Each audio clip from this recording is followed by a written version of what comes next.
গত সপ্তাহে মার্কেটের মধ্যে আমরা কিন্তু ভালো সেলিং দেখেছি। লাস্ট ফ্রাইডেতে নিফটিতে আমরা 22,023-এ ক্লোজিং পেয়েছি, অর্থাৎ 123 পয়েন্ট নিচে। আর ব্যাংক নিফটিতে 46,594, সেখানে প্রায় 195 পয়েন্ট নিচে ক্লোজ পেয়েছি। তো নিফটি এবং ব্যাংক নিফটিতে কোথায় স্ট্রং সাপোর্ট আছে, ইম্পর্ট্যান্ট লেভেল কী আছে, সেটা নিয়ে ডিসকাস করব। এছাড়াও কয়েকটা স্টক নিয়ে আলোচনা করব। তাহলে ভিডিওটা শুরু করা যাক। আমি নিরুপমা, শেয়ার শেখর চ্যানেলের পক্ষ থেকে সকল বন্ধুদের স্বাগত জানাই। আর চ্যানেল যদি ফার্স্ট টাইম ভিজিট করে থাকেন তাহলে অবশ্যই চ্যানেলটা সাবস্ক্রাইব করে নেবেন আর পাশে থাকা বেল আইকনটা প্রেস করে রাখবেন। আমি ভিডিও আপলোড করার সাথে সাথে আপনার কাছে ভিডিওটা পৌঁছে যাবে। আমরা লাস্ট ফ্রাইডেতে নিফটিকে 22,023-এ ক্লোজ পেয়েছি, 123 পয়েন্ট নিচে ক্লোজ পেয়েছি। আর নিফটিকে দেখেছি প্রায় লাস্ট 3 দিনই 21,950-এর থেকে নিচে লো দেখিয়ে ওপরের দিকে নিফটি চলে গেছে। আর নিফটির যে লেভেলটা স্ট্রং সাপোর্ট রয়েছে সেটা হচ্ছে 21,850।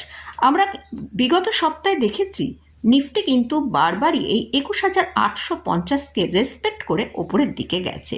এ সপ্তাহে নিফটি কীরকম করবে সেইটা নিয়ে ডিসকাস করব। তার আগে একবার দেখে নিই গ্লোবাল মার্কেটের কী সিচুয়েশান আছে।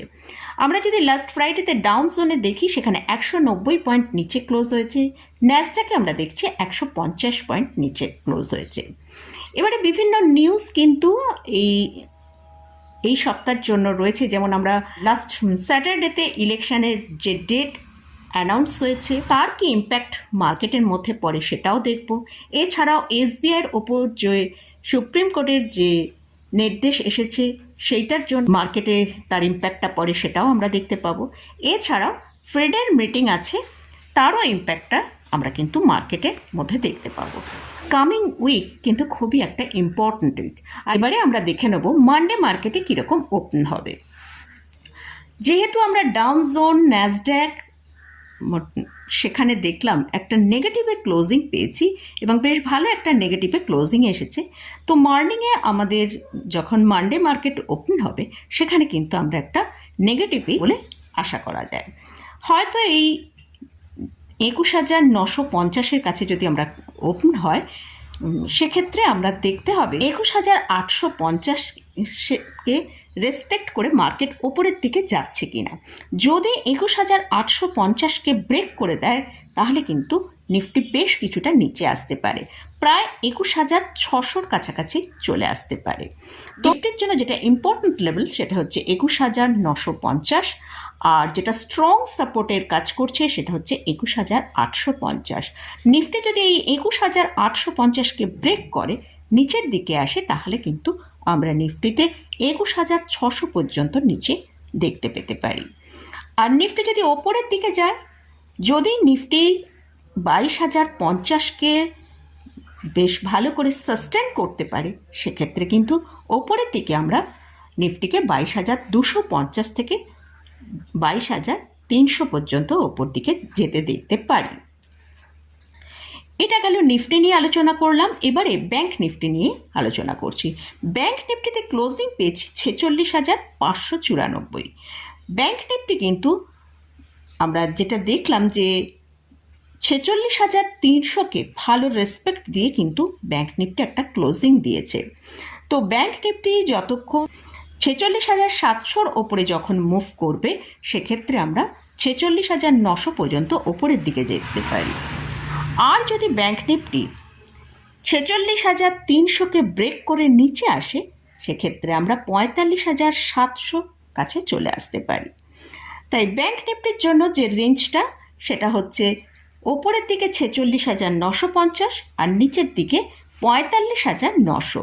এই রেঞ্জের মধ্যেই কিন্তু ব্যাংক নিফটি কাজ করবে। এবারে কয়েকটা স্টকে আমার ফোকাসে রয়েছে, তো সেগুলো নিয়ে একটু আলোচনা করি। অবশ্যই আইটি সেক্টরের দিকে কিন্তু একটু ফোকাস থাকবে।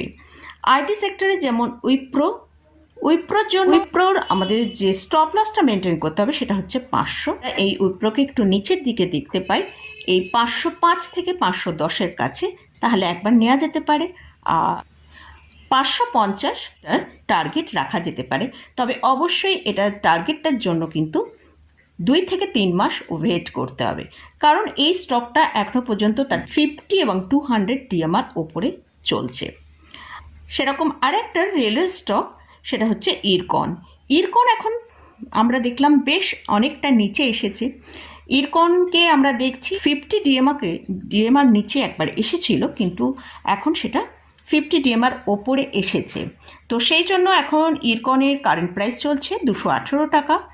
যে স্টপ লসটা মেনটেন করতে হবে সেটা হচ্ছে 208 টাকা, আর টার্গেট হিসেবে 240 টাকা রাখা যেতে পারে। এই স্টকটাও মোটামুটি তার 200 ডিএমআরকে তো ভালো করে রেসপেক্ট করছি, কিন্তু 50 ডিএমআর নিচে এলেও আবার সেখান থেকে ওপরের দিকে মুভ করেছে। তো সেই জন্য এই স্টকটাকেও আমি আমার ফোকাস লিস্টে রেখেছি। আর লাস্ট যে স্টকটা সেটা হচ্ছে এইচডিএফসি লাইফ। এইচডিএফসি লাইফের এখন কারেন্ট প্রাইস চলছে 630 টাকা। এই স্টকটাও কিন্তু তার 50 এবং 200 ডিএমআর ব্রেক করে বেশ কিছুদিন নিচে ট্রেড করেছিল। 50 এবং 200 ডিএমআর ওপরে ট্রেড করছে। তো এই স্টকটাকেও ফোকাসে রাখা যেতে পারে। অবশ্যই এর জন্য যে স্ট্রিক্টলি স্টপ লসটা ফলো করতে হবে, 620 টাকা স্টপ লস রেখে খুব শর্ট টার্মের জন্য যে টার্গেটটা সেটা হচ্ছে 650 টাকা। এই স্টকটাকে যদি কেউ এই পজিশানে লং টার্মের জন্য বাই করতে চান, অবশ্যই বাই করা যাবে এবং 750 টাকা টার্গেট হিসেবে রাখা যেতে পারে। লং টার্ম মিনস এখানে কিন্তু প্রায় 1 বছরের কথা আমি বলছি।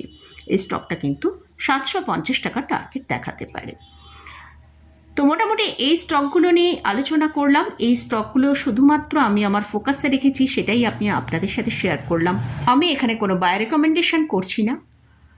আপনারা যদি স্টকে কোথাও পজিশন নেন বা নিফটি, ব্যাংক নিফটি কোথাও পজিশন নেন, অবশ্যই আপনারা আগে ভালো করে অ্যানালিসিস করে নিন, তবেই পজিশন নেবেন। তো মার্কেটের মধ্যে যেটা দেখছি যে এখনও কিন্তু মার্কেটে সেরকম কোনো ইঙ্গিতই আসেনি যে এক্ষুনি মার্কেট বুলিশ মোডে চলে যাবে, সেলিং বন্ধ হয়ে যাবে, এমন নয়।